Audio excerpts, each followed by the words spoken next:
Hello class, today we discuss lecture 9 of chemical bonding and molecular structure, unit 4th, class 11. So today we discuss about the dative bond, hydrogen bonding and resonating structures. In this lecture, first we discuss dative bond. In the previous lectures, in lecture first or lecture second, you discuss about the dative bond. You discuss about the bond formations. We discuss in there is an ionic bond. We discuss covalent bond and we discuss dative bond. In ionic bond, we discuss sharing of electrons.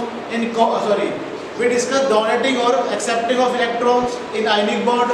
In covalent bond, we discuss sharing of electrons, mutual sharing of electrons between two atoms.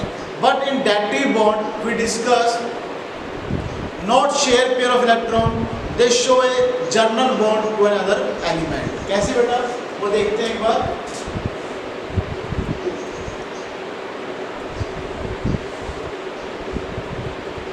dative bond.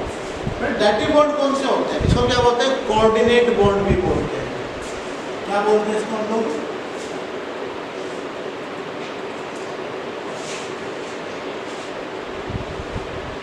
Coordinate bond. जिसको क्या बोलते हैं? सेमीपोलर और कोआयनिक bond. ठीक है ना. इसको discuss किया था परकिंस ने 1921 में. in 1921 में इसको डिस्कस किया था. इसे क्या डिस्कस किया बेटा? कई बार क्या होता है, कंपाउंड्स फॉर्मेशंस करते हैं तो उसमें इलेक्ट्रॉन्स एलिमेंट्स को ना तो इलेक्ट्रॉन डोनेट करते हैं ना ही शेयर करते हैं, फिर भी उनको बॉन्ड्स फॉर्मेशंस करना होता है. तो कैसे वो बॉन्ड फॉर्म करते हैं उसको डिस्कस करेंगे यहाँ पे. When in the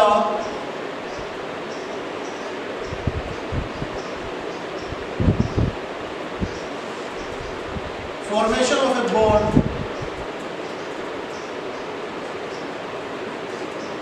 the electron pair यानी कि जो lone pair होगा is dominated by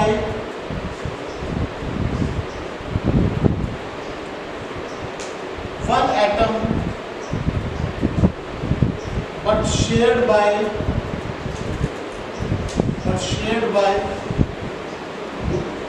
both the atoms, so as to complete their octets, the bond is formed. कहा जाता है कि आपको एक लॉन पेयर होगा, वो क्या करें, डोनेट करेगा किसी दूसरे एटम्स को. ठीक है, तो अपने ऑक्टेट ऊपर जो बॉन्ड फॉर्मेशन होता है उसको डेटिव बॉन्ड बोलते हैं. मैं सिंपल साधारण भाषा में अगर बात करूँ कि डेटिव बॉन्ड क्या होता है, तो सिंपल सा कंसेप्ट है भाई, तीन एलिमेंट जुड़े हुए हैं किसी के साथ. क्लियर मेरी बात यहाँ पे? और वो क्या कर रहा है? ऑक्टेट पूरे कर रहा है. अपने दो एलिमेंट क्या कर रहे हैं? ऑक्टेट पूरे कर रहे हैं. लेकिन थर्ड से क्या बॉन्ड बनाना पड़ेगा. क्या करते हो? इलेक्ट्रॉन्स की पेयरिंग शो कर देता है अपने साथ. उसको क्या बोलते हैं? Dative bond. कैसे वो देखते हैं यहाँ पे. एग्जाम्पल लेने से पहले O3 का सबसे बेस्ट एग्जाम्पल रहेगा. O और कितने ऑक्सीजन है? 3 ऑक्सीजन है. 1 2 3 4 5 6. 1 2 3 4 5 6. 1 2 3 4 5 6. अब देखो बेटा, ये सेंट्रल एलिमेंट है और ये क्या बॉन्ड फॉर्म करेगा. ठीक है, अब इनको क्या करना होता है? ऑक्टेट पूरे करने होते हैं. 4 चैप्टर से पहले हमने ये डिस्कस किया था ना, we have to complete their octets. क्या पूरे करने बेटा हमें? ऑक्टेट. तो क्या लेगा ऑक्टेट पूरे करने में? 2 4 6 और 2 8. 8 इलेक्ट्रॉन पूरे हो गए इसके 2 2 4 5 6 7 8. 8 इलेक्ट्रॉन पूरे हो गए इसके साथ भी. दोनों का आखिर पूरे हो गए. 8 इलेक्ट्रॉन्स कंप्लीट हो गए दोनों एलिमेंट के. अब क्या रह गया? ये रह गया. इसके साथ बॉन्ड कैसे फॉर्म करेंगे? तो ये दो इलेक्ट्रॉन मिलकर क्या करते हैं बेटा? एक बॉन्ड फॉर्म बोलते हैं डायरेक्टिव बॉन्ड। क्या बोलते हैं भाई? डायरेक्टिव। इसे कितने हो गए? 2 4 6 और 2 8 हो गए। हो गए नहीं हो गए? तो ये क्या शो करता है बेटा? सिंपल सी बात है, तुम्हारे कुछ ऐसे दोस्त जब लड़ाई होने पे क्या कहे? बस मैं तेरे साथ हूँ, तू लड़िया, ठीक है, और जब लड़ने जाओ तो तुम्हारे साथ नहीं मिलते हो, कहते भाई लड़ाई लड़ाई में वो तेरे साथ नहीं है, तुम्हार पिटाई करके आओ, अपना कोई रोल नहीं है, हम सिर्फ तेरे साथ हैं। तो ये वो वाला साथ है भाई। जब बॉन्ड फॉर्म करने की बात होती है, हाँ बॉन्ड हम फॉर्म कर रहे हैं, लेकिन हम तेरा शेयर नहीं करेंगे और ना ये डोनेट करेंगे। क्लियर मेरी बात? यहाँ पे ना तो ये डोनेट करते हैं और ना ही ये शेयर करते हैं, ठीक है। तो क्या करते हैं? सिंपल सी बॉन्डिंग शो कर देते हैं, भाई हम तेरे साथ हैं बस, ठीक है। ये होता है बेटा आपका डायरेक्टिव बॉन्ड। क्लियर मेरी बात? यहाँ तक कुछ एग्जाम्पल देखते हैं, जैसे ammonia NH3 with bromine trifluoride, BF3 रखते हैं नहीं एक बार। अब नाइट्रोजन में कितनी वैलेंस इलेक्ट्रॉन होते हैं बताओ? 5 होते हैं ना? 5 होते हैं, पढ़े आप लोगों ने। 3 हाइड्रोजन जुड़ गए यहाँ पे NH3 के अंदर और 2 एक लोन पेयर बच गया। यहाँ पे बच गया नहीं बच गया?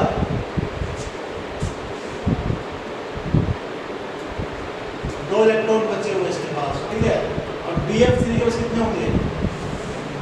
एक भी लोन पेयर इलेक्ट्रॉन नहीं है, 3 ही वैलेंसी होती है। हमें बॉन्डिंग तो बनानी पड़ेगी। तो बॉन्डिंग में क्या हो जाएगा बेटा? ये दोनों इलेक्ट्रॉन इसके साथ पेयरिंग कर देगा। क्या कर देगा? पेयरिंग। तो क्या ले लें यहाँ पे? NH3 directive bond, BF3। Directive bond को हम जनरली एरो से शो करते हैं, ठीक है। यहाँ तक तो ये डिस्कस करेगा बेटा। इसलिए कहते हैं कि अमोनिया जो है, अमोनिया जो है वो बेसिक होता है और BF3 क्या होता है बेटा? एसिडिक होता है। लेविस बेसिक और लेविस एसिड। क्या होता है लेविस बेस और लेविस एसिड? ऐसे एलिमेंट जो अपने इलेक्ट्रॉन पेयर डोनेट कर सकते हो, उसको क्या बोलेंगे? लेविस बेस, ठीक है। और लेविस एसिड कौन से होते हैं बेटा? जो इलेक्ट्रॉन पेयर को गेन कर सकते हैं, तो क्या बोलते हैं? लेविस बेस बोलते हैं, ठीक है। और एग्जांपल ले लेंगे SO2 का। ले सकते हो एग्जांपल SO2 का? सल्फर वैलेंसी कितनी होती है? 6 होती होगी। 2 ऑक्सीजन, 2 4 2 6, 1 2 3 4 5 6, ये डबल बॉन्ड। सल्फर के 8 पूरे हो गए, ऑक्सीजन के 8 पूरे हो गए। हो गए या नहीं हो गए? अब दूसरे ऑक्सीजन के 8 पूरे कराने अपने को, कैसे कराएंगे? It takes a pair of electron. चलिए मेरी बात यहाँ पे सेम इसी तरह से आप कर सकते हो बेटा NH4 पॉजिटिव का। Nitrogen valency 1 2 3 4 5। पॉजिटिव मतलब क्या होता है? सेंट्रल एलिमेंट से एक इलेक्ट्रॉन का कम होना, ठीक है बेटा। तो क्या हो जाएगा यहाँ पे? ये कर लो, कोई बात नहीं। 1 हाइड्रोजन, 2 हाइड्रोजन, 3 हाइड्रोजन, ठीक है बेटा। अब यहाँ पे क्या हो गया? एक पेयर है। आप इस एलिमेंट से क्या कर सकते हो? इलेक्ट्रॉन लॉस कर सकते हो। हाइड्रोजन एक इलेक्ट्रॉन होता है ना, एक इलेक्ट्रॉन में लॉस कर दिया हाइड्रोजन से, तो क्या आ गया यहाँ पे? हाइड्रोजन तो रहेगा लेकिन इसमें कोई भी इलेक्ट्रॉन नहीं है, तो क्या करेगा हाइड्रोजन? ये पेयरिंग ऑफ इलेक्ट्रॉन क्या करेगा? इसको बॉन्ड बना देगा, ठीक है। ये शो करता है। ठीक है मेरी बात? हम एलिमेंट्स के इलेक्ट्रॉन को मूव करके भी बॉन्ड फॉर्मेशन कर सकते हैं। ये था बेटा आपका डायरेक्टिव बॉन्ड। तो ये आपका डायरेक्टिव बॉन्ड रहेगा। एक बार इसको नोट डाउन करें, फिर बाकी चलता हूँ।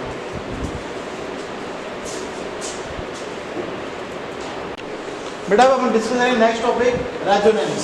बेटा रेजोनेंस क्या है? सिंपल सरल भाषा में बात करें तो एक टर्म आती है कि rotation of bond from one position to another position is known as resonance.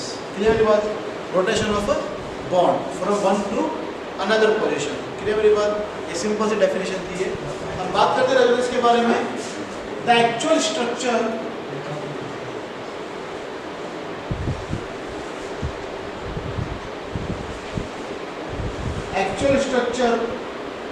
in between of all the molecules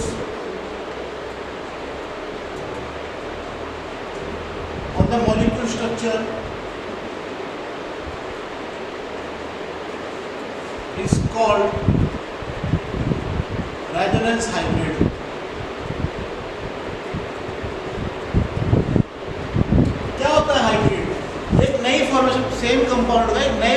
लेके आना, that is known as hybrid. ठीक है बेटा, तो सेम जो स्ट्रक्चर होगा उसके हम बॉन्ड्स को चेंज करके क्या करेंगे, नए फॉर्मेशन में ले आएंगे, उसे क्या बोलते हैं, रेजोनेंस हाइब्रिड बोलते हैं।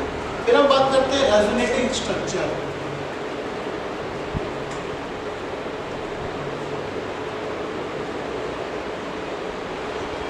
रेजोनेटिंग स्ट्रक्चर क्या होता है, different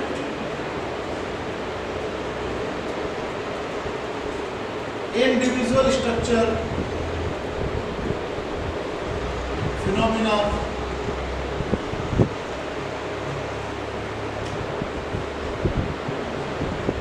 is known as resonating structure। क्या डिस्कस किया बेटा आपने, जब ये इंडिविजुअल स्ट्रक्चर डिस्कस है, एक ही में रोटेशन नहीं करेंगे, अलग अलग डायग्राम डिस्कस करेंगे, अलग अलग स्ट्रक्चर्स बनाएंगे इनके लिए। ठीक है, मैं एग्जांपल समझाता हूँ O3 का। एक ऑक्सीजन, दो ऑक्सीजन, तीन ऑक्सीजन, तो आप करेंगे जैसे एक डबल बॉन्ड यहाँ देखा था, एक सिंगल बॉन्ड क्या देखा हमने यहाँ पे देखा है ना बेटा, एक स्ट्रक्चर तो हो गया ये। ठीक है, तो दूसरा स्ट्रक्चर क्या हो सकता है बताओ, O के साथ एक सिंगल बॉन्ड O यहाँ पे, डबल बॉन्ड O यहाँ पे, ये हो सकता है, कोई दिक्कत नहीं। और जो थर्ड स्ट्रक्चर जो होगा इसका सेकंड, और थर्ड क्या होगा, O O और O, दो सिंगल बॉन्ड और दो इलेक्ट्रॉन क्या हो जाएंगे, हाफ बॉन्ड यहाँ और हाफ बॉन्ड यहाँ। ये आपके थर्ड स्ट्रक्चर डिस्कस किया। ठीक है, ये भी आपके स्ट्रक्चर बन जाएंगे। तो ये था आपका रेजोनेटिंग स्ट्रक्चर, यानी कि एक स्ट्रक्चर क्या होगा बेटा, तीन स्ट्रक्चर आप डिस्कस कर चुके हैं। जरूरी कि तीन ही बनेंगे, दो भी बन सकते हैं। ठीक है, देखते हैं अगला एक बार, कार्बन डाई ऑक्साइड सेकंड, C के साथ एक डबल बॉन्ड O, एक डबल बॉन्ड O, कैसे बनेगा देखो एक बार।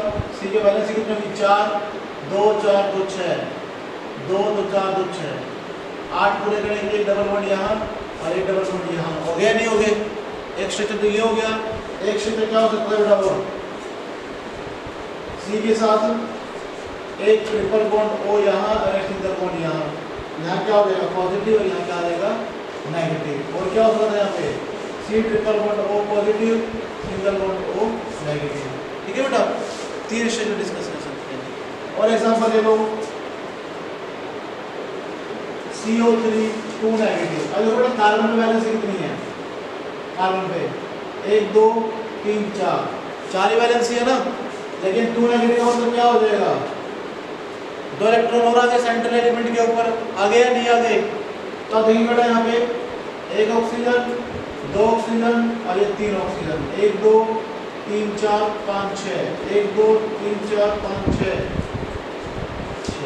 6 इलेक्ट्रॉन हो गए बेटा। अब करो कि कंप्लीट डबल बॉन्ड लगाते हैं, क्या हो गया यहाँ पे, कार्बन के 8 पूरे हो गए, ऑक्सीजन के 8 पूरे हो गए नहीं हो गए।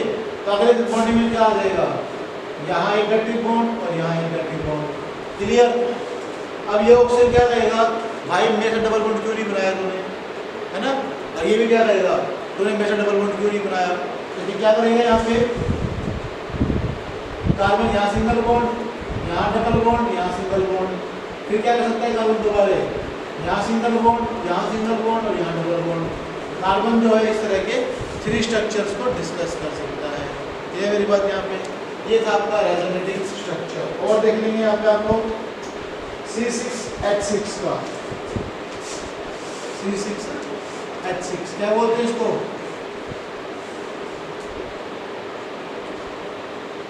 बेंजीन। अब देखते हैं बेंजीन का स्ट्रक्चर जो हम लोग आजकल पढ़ते हैं। 1 2 3, एक तो ये स्ट्रक्चर होगा बेटा। अब रोटेशन ऑफ बॉन्ड में क्या हो जाएगा, यहाँ पे ये यहाँ पे, ये यहाँ पे और ये यहाँ पे 2, और इसमें क्या ले सकते हैं बेटा, इसको हम ये ले सकते हैं। ये 3 स्ट्रक्चर डिस्कस किए हैं। ठीक है, इसको बोला जाता है कैकुल स्ट्रक्चर।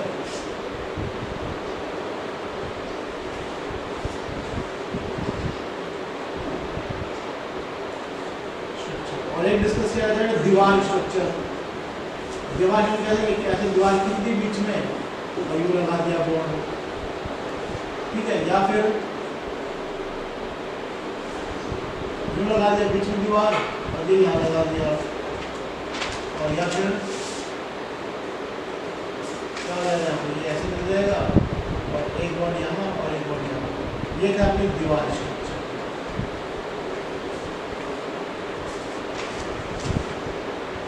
ये जो है डिस्कस किया था कि बेंजीन के लिए, लेकिन ये ओल्ड स्ट्रक्चर से इनको डिस्कस नहीं करते और डिस्कस करते सिर्फ ये बेंजीन वाले। ये था आपके स्ट्रक्चर्स, रेजोनेटिंग स्ट्रक्चर्स। कुछ क्वेश्चन नहीं करा तो आप लोग करके देखेंगे घर पे। SO2 NO3 नेगेटिव और SO4 2 नेगेटिव। इन क्वेश्चन में ऑलमोस्ट एक क्वेश्चन जो है आपके एग्जाम में आ जाता है, ठीक है, और एक क्वेश्चन आता है आपका कॉम्पिटिटिव एग्जाम्स के अंदर। ये था आपका रेजोनेंस, यहाँ तो नोट डाउन करें। फिर मैं आपको हाइड्रोजन बॉन्डिंग करवाऊंगा।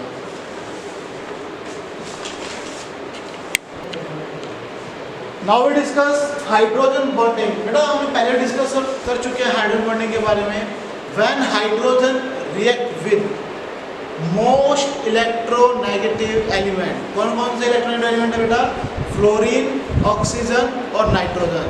These three elements are the most reactive element in the periodic table, ठीक है बेटा। और हाईली इलेक्ट्रोनेगेटिव कौन सा होता है? फ्लोरीन होता है। क्लियर मेरी बात यहाँ पे? इससे कम कौन होगा? ऑक्सीजन, और उससे कम कौन होगा? नाइट्रोजन। सिर्फ 3 एलिमेंट ऐसे हैं जो हाईली इलेक्ट्रोनेगेटिव शो करते हैं। क्लियर मेरी बात यहाँ पे? इनसे जो बॉन्ड्स फॉर्म होते हैं उसको क्या बोलते हैं? हाइड्रोजन बॉन्डेड मॉलिक्यूल्स बोलते हैं। और ये हाइड्रोजन बॉन्डेड मॉलिक्यूल जो हैं अदर कोवलेंट बॉन्ड कंपाउंड से अलग प्रॉपर्टी शो करते हैं। इसलिए मेरी बात यहाँ पे देखते हैं एक बार। When hydrogen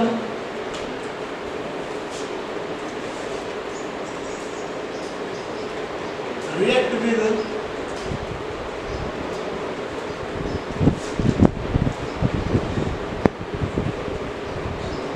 highly electronegative elements is forms hydrogen bonded molecules। कैसे बेटा? HF। कौन कौन से highly electronegative element? Fluorine, oxygen और नाइट्रोजन। देखिए बेटा कंपाउंड HF, H2O और NH3। हाइड्रोजन फ्लोराइड, अमोनिया और वाटर। H जब F का बॉन्ड होगा तो HF बनाएगा, H जब ऑक्सीजन करेगा तो H2O बनाएगा, और H जब N के साथ रिएक्शन करेगा तो NH3 फॉर्म करेगा। देखिए बेटा कंडीशंस क्या क्या है।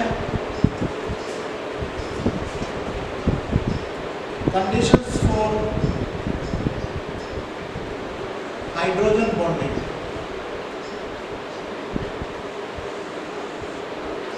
सबसे first, molecule must contain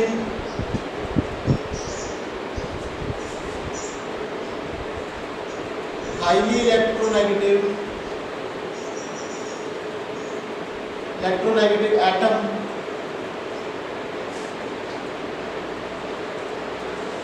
linked to hydrogen atom, most electronegative होना चाहिए जो क्या करे? हाइड्रोजन एटम का बॉन्ड फॉर्म कर सके। उसके बाद the size of the electronegative atom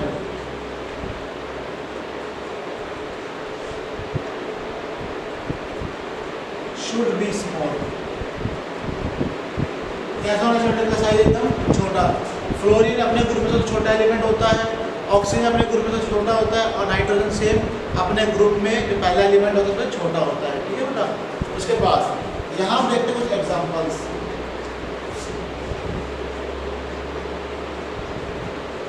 example जैसे पहले बेटा हाइड्रोजन फ्लोराइड। किसका लेंगे? हाइड्रोजन फ्लोराइड यानी कि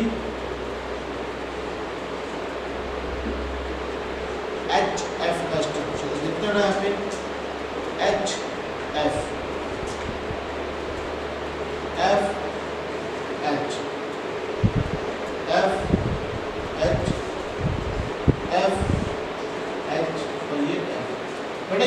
बनाया है डॉटेड बॉन्ड, ये क्या होते हैं? ये होते हैं कि एक मॉलिक्यूल जो है दूसरे मॉलिक्यूल से जुड़ा हुआ है, ठीक है, इसलिए डॉटेड बॉन्ड से कनेक्ट करते हैं। इनके बीच जो एंगल लेंथ होती है वो होती है 100 पिकोमीटर, और इनके बीच में जो एंगल होता है वो होता है 140 डिग्री का। और एक फ्लोरीन से जो नॉन बॉन्डेड एटम्स होते हैं इनकी जो बॉन्ड होता है वो 155 पिकोमीटर डिस्टेंस होता है, लेंथ होती है। ये होता है आपका हाइड्रोजन फ्लोराइड का स्ट्रक्चर। फिर हम बात करते हैं स्ट्रक्चर ऑफ वाटर मॉलिक्यूल। बेटा देखा आपने? देखो इसमें थोड़ा पानी खींच के मारूँ और इसमें थोड़ा बर्फ खींच के मारूँ, चोट किससे लगेगी? पानी से, बर्फ से। क्यों? क्योंकि सेम कंपाउंड फॉर्मूला H2O ही है। अच्छा, दूसरी बात, बर्फ जो पानी में तैरता है, पानी डूबता क्यों नहीं है? पानी भारी, बर्फ भारी होता है ना पानी से, भारी होता है बर्फ पानी से। भाई 1 लीटर वाटर का तुमने बर्फ जमाया, दोनों का वेट इक्वल होगा या डिफरेंट होगा?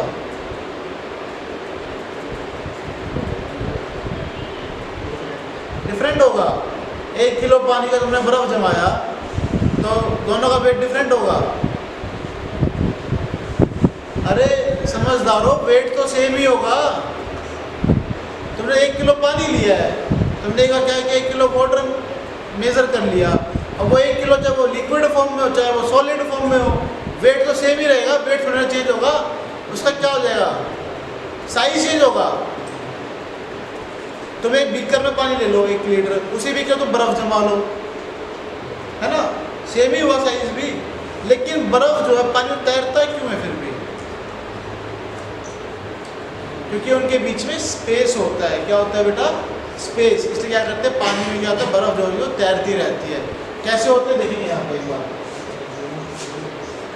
ऑक्सीजन के साथ एक हाइड्रोजन और एक हाइड्रोजन यहाँ पे, वाटर का स्ट्रक्चर था ये। यहाँ पे एक H, यहाँ पे एक H, तो क्या हो जाएगा यहाँ पे? ये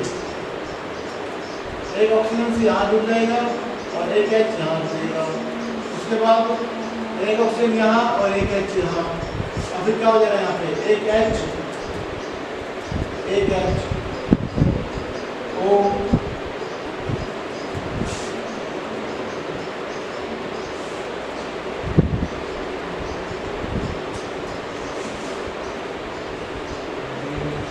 तो ये स्ट्रक्चर बनता है बॉर्डर का। तो क्या दिखाई देता है?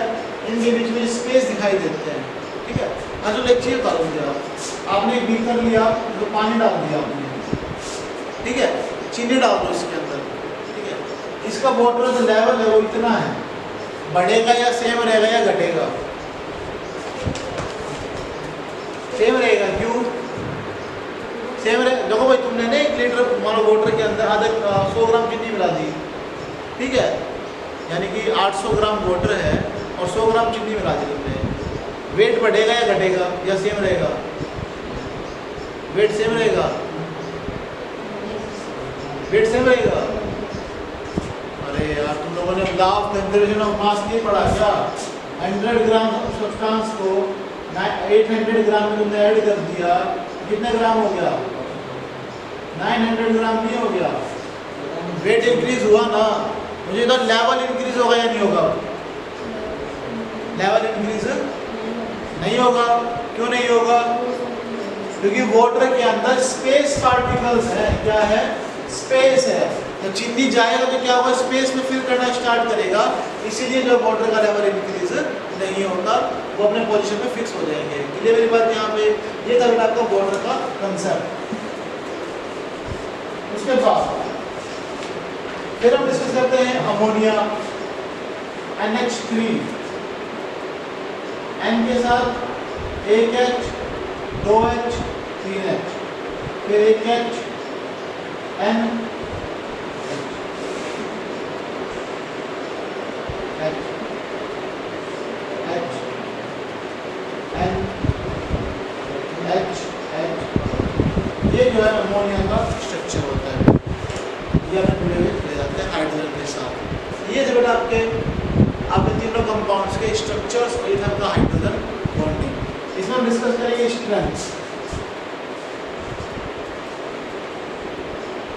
Strength of hydrogen bonding.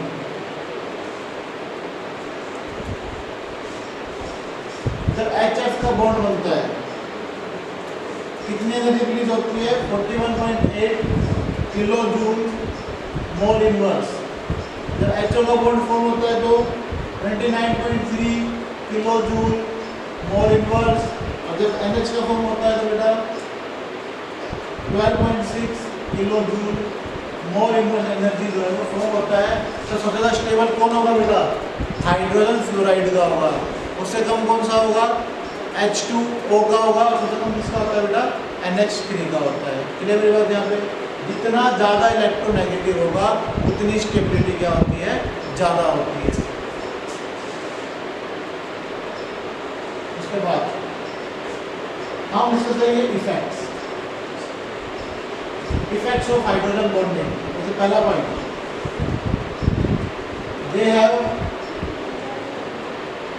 High melting point and boiling point. They dissociates easily, that they are highly soluble in water,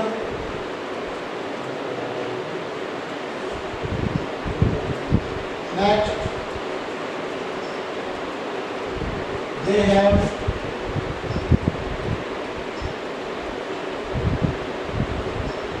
higher viscosity